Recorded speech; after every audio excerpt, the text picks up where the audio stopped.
కాంగ్రెస్ సర్కార్ అలవికాని హామీలిచ్చి అమలు చేయలేక గత ప్రభుత్వంపై ఆరోపణలు చేస్తూ కాలం వెల్లదీస్తుందని ప్రత్యేకించి చెప్పాల్సిన అవసరం లేదు.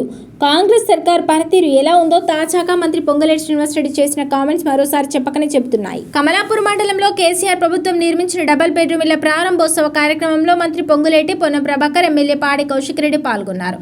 ఈ కార్యక్రమంలో మంత్రి పొంగులేటి మాట్లాడుతూ ఈ ప్రభుత్వం తరపున ఇంకా కొన్ని కార్యక్రమాలు చేయాల్సి ఉంది. ఈ రాష్ట్ర ఆర్థిక పరిస్థితిని ఆనాటి ప్రభుత్వం కొల్లగొట్టిన కారణంగా అనుకున్నన్ని ఇంకా పూర్తి అవ్వలేదు, తప్పకుండా ఇచ్చి తీరుతామని అన్నారు. దీంతో పక్కన ఉన్న ఎమ్మెల్యే పాడి కౌశిక్ రెడ్డి కలగజేసుకుని పొంగులేటి శ్రీనివాసరెడ్డిపై మండిపడ్డారు. బీఆర్ఎస్ ప్రభుత్వం చేసిన అప్పుల గురించి అబద్ధాలు చెప్తున్నారంటూ పొంగులేటి శ్రీనివాసరెడ్డిపై కౌశిక్ రెడ్డి ఫైర్ అయ్యారు.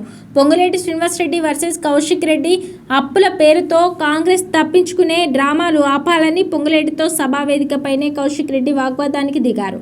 దీనికి సంబంధించిన వీడియో నెట్టింట వైరల్ అవుతుంది. ఈ ప్రభుత్వం చెప్పిన ఇంకా కొన్ని కార్యక్రమాలు చేయాల్సింది ఉంది.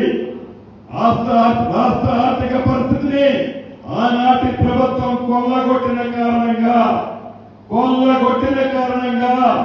అనుకున్నది ఇంకా పూర్తిగా ఇవ్వలేదు, తప్పకుండా ఇచ్చి తీరుతామని కూడా ఈ వేదిక ద్వారా మీ అందరికీ తెలియజేస్తూ మరొక్కసారి ఇది ప్రజల ప్రభుత్వం